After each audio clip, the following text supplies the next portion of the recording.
Hello friends, आप Mukesh Goyal. I hope कि आप सारे बहुत अच्छे हैं। और फ्रेंड्स, आज हम बात कर रहे हैं करिकुलम स्टडीज़ के बारे में। कई दिनों से यही बातें कर रहे हैं। ठीक है, तो चलो आगे बात करते हैं यूनिट नंबर 5 के बारे में। और बड़े शांति से रिलैक्स होके सारी चीज़ों को सुनना है। बड़े अच्छे कंसेप्ट्स हैं और हर यूनिट रिलेटेड होती है, आपको पता ही है। हर यूनिट का हर टॉपिक कहीं ना कहीं आपको काम जरूर आएगा। ठीक है, तो ध्यान रखना, आराम से शांति से सारी चीज़ों को सुनना है। तो आज हम बात करेंगे प्रिंसिपल्स ऑफ करिकुलम, यानी कि जो हम पाठ्यचर्या की बात कर रहे हैं उनके सिद्धांतों की बात करेंगे। प्रिंसिपल्स क्या क्या है, यानी कि जब भी हम कोई भी करिकुलम बनाएं, जब भी कोई पाठ्यचर्या विकसित करें, तो कौन कौन से प्रिंसिपल या कौन कौन से सिद्धांत हैं उसको ध्यान में रखें। ठीक है, ये बात हमें आज करनी है। इस बात को करने से पहले कुछ बेसिक इन्फॉर्मेशन और ज़रूरी है, फिर उनके बारे में बात करेंगे। जैसे मैं आपको एक चीज़ दिखाता हूँ, स्लाइड दिखाता हूँ। ये प्रिंसिपल्स ऑफ करिकुलम कंस्ट्रक्शन है। जब भी हम करिकुलम बनाएं तो इन सिद्धांतों के बारे में बात करेंगे। तो ये सिद्धांत से पढ़ने से पहले, इन सिद्धांतों के बारे में पढ़ने से पहले हम कुछ बेसिक बातें करते हैं जो आपके लिए इम्पोर्टेंट है और ये चीज़ें आपको पता होनी चाहिए। ठीक है, तो क्या कह रहा है कि curriculum forms the basis for the entire educational process at all level. ये आपको स्टेटमेंट्स वगैरह में ऐसे क्वेश्चंस पूछे जाते हैं कि पाठ्य जो चर्या है वो सभी स्तरों पर संपूर्ण शैक्षिक प्रक्रियाओं का आधार बनता है, यानी कि ऑल लेवल की बात करता है। और आपको एक बात तो पता होगी, जो नेशनल एजुकेशन पॉलिसी 2020 है, इसमें जो हमारा जो 10+2 का स्ट्रक्चर चला हुआ आ रहा था, है ना, 10+2 का स्ट्रक्चर, उसको क्या कर दिया है, रिप्लेस कर दिया है, मॉडिफाई कर दिया है। किसके साथ? वो है 5+3+3+4 के साथ। ये आपको ध्यान रखना है। ये डायरेक्ट भी आपसे पूछ लेते हैं कि 10+2 को किससे रिप्लेस करा है? 5+3+3+4 से रिप्लेस कर दिया है। और ये 5, यहाँ पे 5 साल है, यहाँ पे 3 साल है, यहाँ पे 3 साल है, यहाँ पे 4 साल है। यहाँ ईयर्स है, ये 5 ईयर, 3 ईयर, 3 ईयर और 4 ईयर, यानी कि 4 स्टेजेज हैं। कौन कौन सी स्टेजेज हैं आपको ये भी ध्यान रखना है। पहले है फाउंडेशनल स्टेज। जो पहले 5 साल की स्टेज है वो क्या है? फाउंडेशनल स्टेज है। दूसरी है वो 3 साल की स्टेज है, वो प्रिपरेटरी स्टेज है, ये 3 साल की है। तीसरी जो मिडल स्टेज है वो भी 3 साल की है। ठीक है ना। और जो लास्ट है वो सेकेंडरी स्टेज है, वो कितने साल की है? 4 साल की, यानी कि 5+3+3+4। तो जो फाउंडेशनल स्टेज है उसमें 5 साल बच्चा क्या करेगा? देखो, 5 साल इसमें पहले तो वो देखो खेले कूदेगा 3 साल, यानी कि प्री स्कूल की बात करेगा। 3 साल तो वो ये रहेगा, प्लस फिर 2 साल वो पहली और दूसरी क्लास कर लेगा, यानी कि पहली फाउंडेशनल स्टेज में वो कितनी क्लास कर लेगा? 2 क्लास कर लेगा। पहले जो फाउंडेशनल स्टेज है, जो सबसे पहली स्टेज है, उसमें 5 साल में कितनी क्लास करेगा? वो 2 क्लास करेगा, क्योंकि शुरू के जो 3 साल है वो रहेंगे उसके प्री स्कूल के, जिसमें खेले कूदेगा, वो उसको आदत पड़ जाए स्कूल जाने की। और बाकी के 2 साल जो बच गए उसमें पहली और दूसरी क्लास कर लेगा, यानी कि जो 5 साल है ये फाउंडेशनल स्टेज में, इसमें प्री स्कूल और पहली और दूसरी क्लास आ गई। जो दूसरा स्टेज है प्रिपरेटरी स्टेज, इसमें वो 2 पढ़ के आएगा। तो यहाँ पे 3 साल के, तो कितना पढ़ेगा? तीसरी, चौथी और 5वीं, ये क्लास कर लेगा 3 साल। फिर जो तीसरी स्टेज है मिडल स्टेज, वो भी 3 साल की है। इसमें कौन सी क्लास करेगा? वो 5 पढ़ के आया है तो छठी, 7वीं और 8वीं कर लेगा। और जो लास्ट स्टेज है दैट इज सेकेंडरी स्टेज, इसमें वो 4 साल है, तो वो क्या करेगा? 9वीं, 10वीं, 11वीं और 12वीं, ये है इसका मतलब। ठीक है, तो यहाँ आपको ये दिख ही रहा होगा। प्रीवियस तो ये स्ट्रक्चर था जिसमें एज 6 से 16 तक 10 क्लास हो गई, फिर 16 से 18 2 क्लास, ये 10+2 का चलता था। और नई एजुकेशन पॉलिसी में ये आ गया है 4 स्टेजेस। तो इनसे स्टेजेस से भी क्वेश्चन पूछते हैं। तो हम जब प्रिंसिपल की बात करेंगे ना, कि करिकुलम के किन किन सिद्धांतों को ध्यान रखें, तो हम हर लेवल के लिए बात करें तो हमें उन लेवल्स को भी देख लेना चाहिए कि नेशनल एजुकेशन पॉलिसी में कौन कौन से लेवल की बात की गई है। ठीक है, क्या स्ट्रक्चर आई है, तो ये ज़रूरी बन जाता है। ये इंटर रिलेटेड बातें हैं, यही चीज़ें हिडन होती है जो हमें समझ नहीं आती पढ़ते टाइम, कि ये भी पढ़ना होता है। उसके बाद हम बात करें, एक नोट है, ये इस सीधा पूछ लेते हैं कि ऐसा किन्होंने बोला है? क्या बोला है कि education is for life, through life and throughout life, according to Gandhi ji. Gandhi ji ने क्या बोला है कि शिक्षा जीवन के लिए और जीवन भर के लिए है। ठीक है ना, ये बात का बोला है उन्होंने। और विद्यालय की समस्त गतिविधियां पाठ्यचर्या द्वारा निर्धारित होती है। जो भी इंटायर स्कूल एक्टिविटीज़ है वो determined by the curriculum. Curriculum का सही शब्द है वो पाठ्यचर्या बोल देते हैं। ठीक है ना, पाठ्यचर्या याद रखना है ना। अब तो सिलेबस और करिकुलम में तो अच्छे से समझ में आ गया होगा, है ना, क्या चीज़ें हैं। अब बात करते हैं जो जिसके बारे में हमने बात स्टार्ट की थी, that is principle of curriculum. पहले बात करते हैं किसकी, प्रिंसिपल ऑफ करिकुलम के बारे में बात करेंगे कि कौन कौन से प्रिंसिपल है, इसके बारे में बात करते हैं। तो आप देखना प्रिंसिपल का, मान लो इसके कंसेप्ट को समझ लो, ये कहना क्या चाह रहा है कि जब भी आप करिकुलम बनाओ तो किन किन सिद्धांतों को ध्यान में रखोगे। तो हम बहुत सारी चीज़ें ध्यान में रखेंगे, अलग अलग नाम से कहीं कहीं कुछ लिखा मिल जाएगा आपको, मतलब उसके नाम से ही मतलब समझ में आ जाएगा। जैसे ये देखो, प्रिंसिपल ऑफ फ्लेक्सिबिलिटी, तो ये क्या कहता है कि जब भी आप करिकुलम का डेवलप करो, जब भी आप पाठ्यचर्या का विकास करो, तो आपको फ्लेक्सिबल होना है, लचीला होना है। लचीला का मतलब आपको ऐसे नहीं कि रिजिड होके नहीं चलना, चीज़ों को एकदम according to student, according to situation बदलने वाली होनी चाहिए, फ्लेक्सिबल होनी चाहिए। तो इस प्रिंसिपल को आप ध्यान रखोगे, इसे अच्छे से सीख पाता है बच्चा, है ना। अगर किसी चीज़ में रिजिडिटी होगी तो नहीं सीख पाएंगे ना, तो वहाँ फ्लेक्सिबिलिटी होना चाहिए, अच्छी बात है, लचीलापन होना चाहिए, ठीक है। तो ये है, नाम से पता लग रहा है। एक है कि principle of integration, breadth and balance. Integration का मतलब है आपस में जुड़ाव होना चाहिए।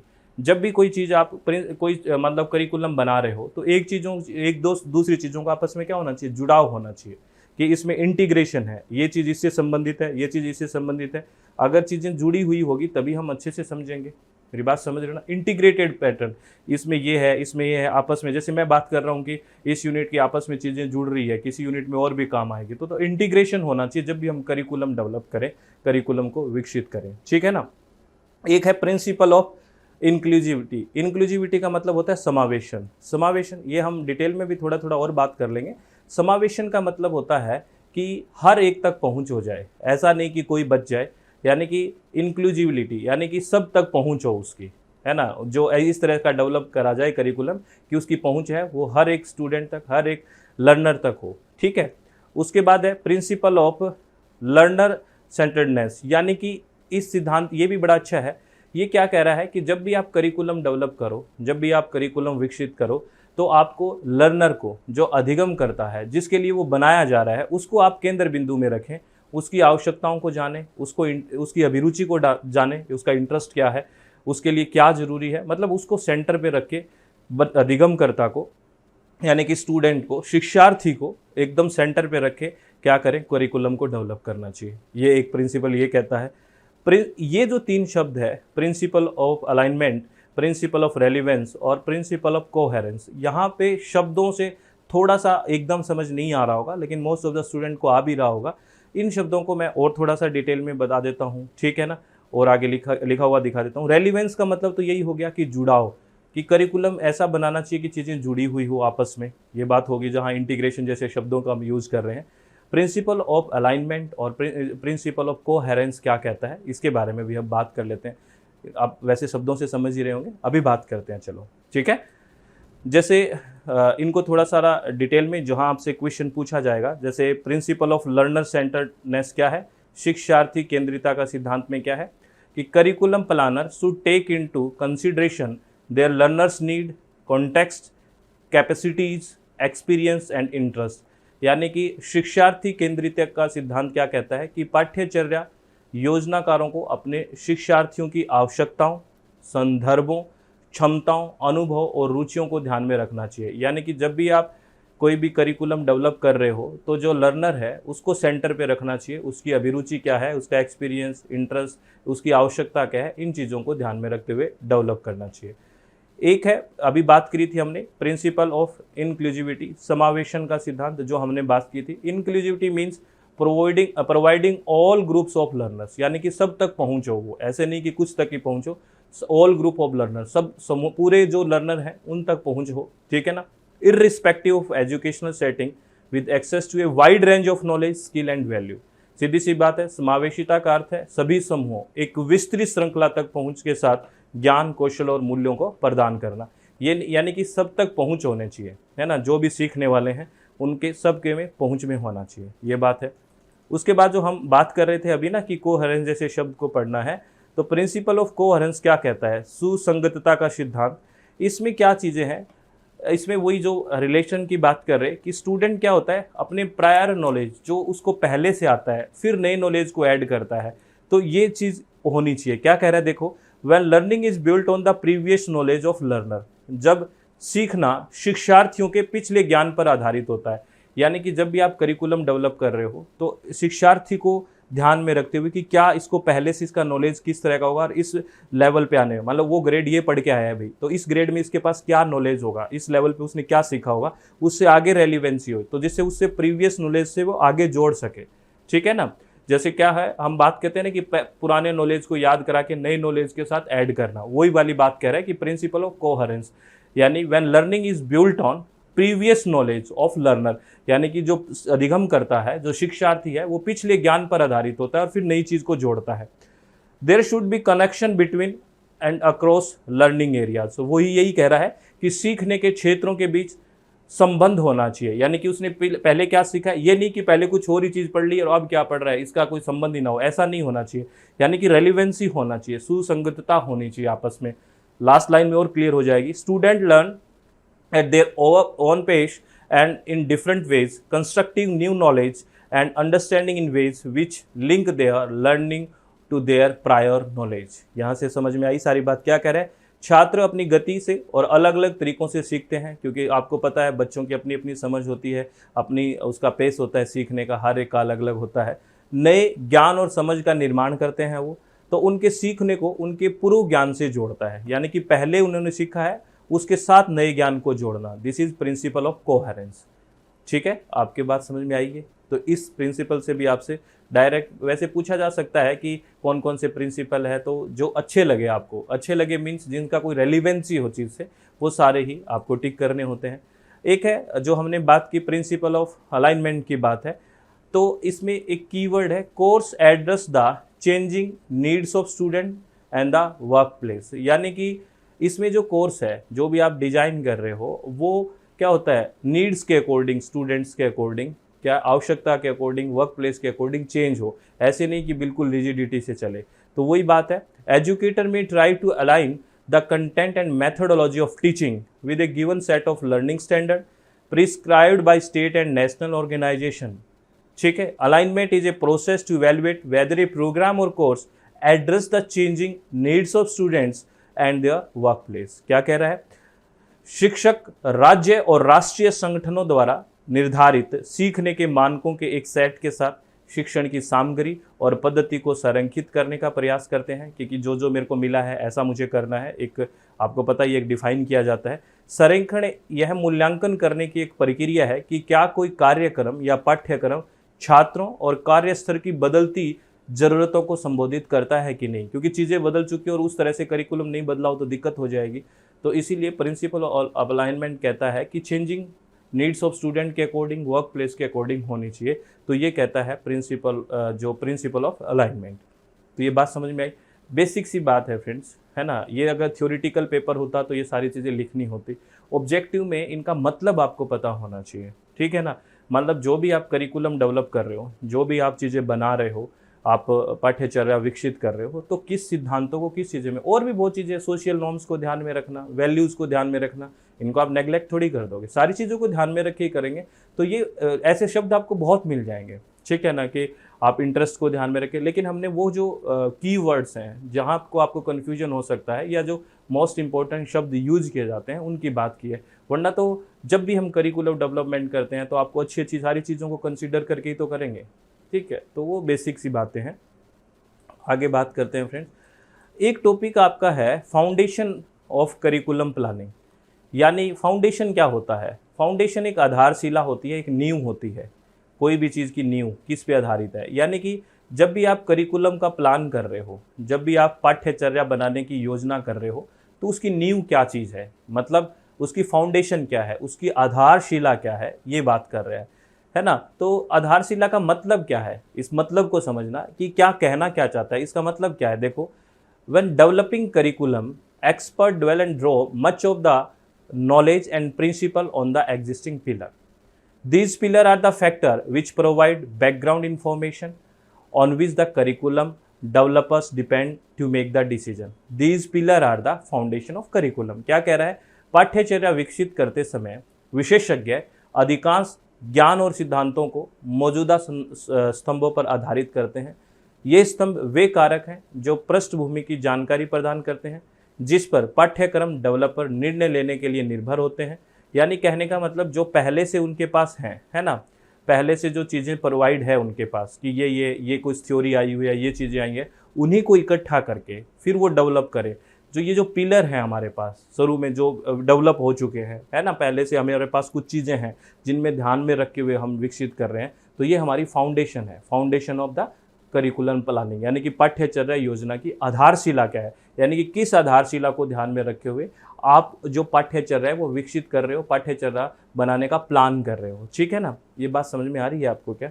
बताओ प्लीज़। अभी आपको और समझ में आएगी ये बात कि मैं बताना क्या चाह रहा हूँ। फाउंडेशन का मतलब कोई भी, कहते हैं ना, कई बार कहते हैं ये फाउंडेशन कोर्स है कि ये आपका आधार बनाएगा। वैसी बात है कि कोई भी हम करिकुलम डेवलप कर रहे हैं, कोई करिकुलम बनाने की या पाठ्यचर्या को विकसित करने की बात कर रहे हैं, तो उसका आधार क्या है, उसकी नींव क्या है?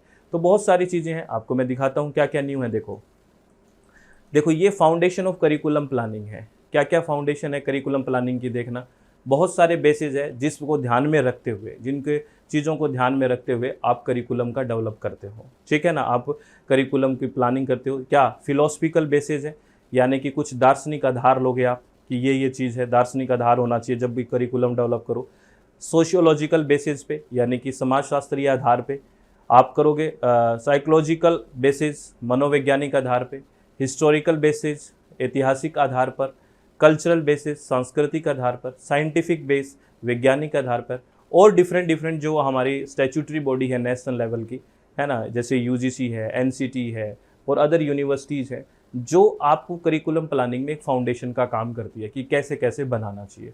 ये इन बेस, यानी कि बेस है ये। जब भी हम करिकुलम विकसित करेंगे तो क्या क्या है, philosophical base, sociological basis, psychological, historical, cultural and scientific base, इन चीज़ों को ध्यान में रखते हुए हम क्या करेंगे, करिकुलम का विकास करेंगे, करिकुलम के लिए प्लान करेंगे। ठीक है, तो अब इसको हमें एक एक को पढ़ना है। यहाँ से अच्छी अच्छी टर्म्स आती है कि इसका मतलब क्या होता है। जैसे फिलोसफिकल बेसिस की बात करें, दार्शनिक आधार पे, तो वहाँ पे कुछ अच्छी टर्म्स यूज होती हैं जहाँ से आपसे क्वेश्चन पूछे जाते हैं। और जो आपका पेपर 1 है यूजीसी नेट का, उसमें टीचिंग एप्टीट्यूड में भी यहाँ से क्वेश्चन पूछे जाते हैं, कई तरह के यहाँ से कंसेप्ट पूछे जाते हैं, तो ये हम बात करेंगे। तो ये जो बातें हैं कि फिलोसफिकल बेसिस कैसे होता है, फाउंडेशन जब भी हम करिकुलम में करें, तो इसके बारे में हम नेक्स्ट लेक्चर में बात करेंगे। अभी यहाँ तक कंसेप्ट्स को आप क्लियर करो, उसके बाद हम नेक्स्ट लेक्चर में फिलोसफिकल, सोशियोलॉजिकल, साइकोलॉजिकल, ये धीरे धीरे एक एक स्टेप को क्लियर करते चलेंगे। ये बहुत इंपॉर्टेंट है, यहाँ पे जो टर्म्स यूज़ होगी उनको बहुत शांति से सुनना है। ठीक है, तो ये थोड़ा बेस बनाओ, फिर नेक्स्ट लेक्चर में हम फिलोसफिकल जो बेसिस है उसके बारे में बात करेंगे। ठीक है, तो आप लोग हमेशा खुश रहो और किसी तरह की प्लीज़ आप टेंशन मत लिया करो, अपना चित्त शांत रखा करो, है ना, आराम से पढ़ाई किया करो, किसी भी तरह की कोई टेंशन नहीं है। हम बहुत आराम से चीज़ों को समझेंगे फ्रेंड्स। आपको बस एक ध्यान रखना है, चीज़ों को रटना नहीं है, आपको कंसेप्ट्स को समझना है। आपको देखो मूल भावना क्या है, वो क्या कहना क्या चाहता है, वो आपको समझना है। ऐसा नहीं है कि आप चीज़ों को रट रहे हो, ऐसे ऐसे बस ये ऐसे नहीं होता कि मैं रटने बैठ जाऊँ, रटने वाली चीज़ है ही नहीं। एक दूसरे से हम पढ़ते आ रहे हैं, देखो चीज़ें कनेक्ट हो रही है, बिल्कुल कनेक्ट हो रही है। करिकुलम शब्द का जिक्र हर जगह हो रहा है, क्योंकि नाम ही यूनिट का करिकुलम के लिए, करिकुलम ही है बेस, तो वो हर जगह कहीं ना कहीं कि कैसे डेवलप करें, क्या करें, किस प्रिंसिपल। अगर आप इसको एनालिसिस करो, अगर इसके बारे में आप थोड़ा सा सोचो, तो आपको लगेगा कि बात एक ही कहने चाह रहे हैं सब, लगभग एक ही बात कहना चाह रहे हैं। वो सब कोई अच्छा करने की कोशिश कर रहे हैं कि ये सबसे अच्छा डेवलप हो जाए, और कोई दो राय नहीं है कि कोई अलग बात लेके आ रहा है। हाँ, कुछ टर्म्स होती हैं जिनको आपको कई बार टेक्निकल टर्म्स बोलते हैं, उनका मतलब वहाँ नहीं पता होता एग्जाम में, वही हमें क्लियर करना होता है। और उनको आप जैसे ही आप पढ़ो तो एक पेज पे नोट करते रहो, वाइट पेज पे। जब भी आप पढ़ो तो वाइट पेज लेके बैठा करो, आराम से पढ़ा करो, मैनेज किया करो चीज़ों के साथ। ठीक है, तो ऑल द वेरी बेस्ट, बहुत बहुत धन्यवाद, thank you, thanks a lot friends.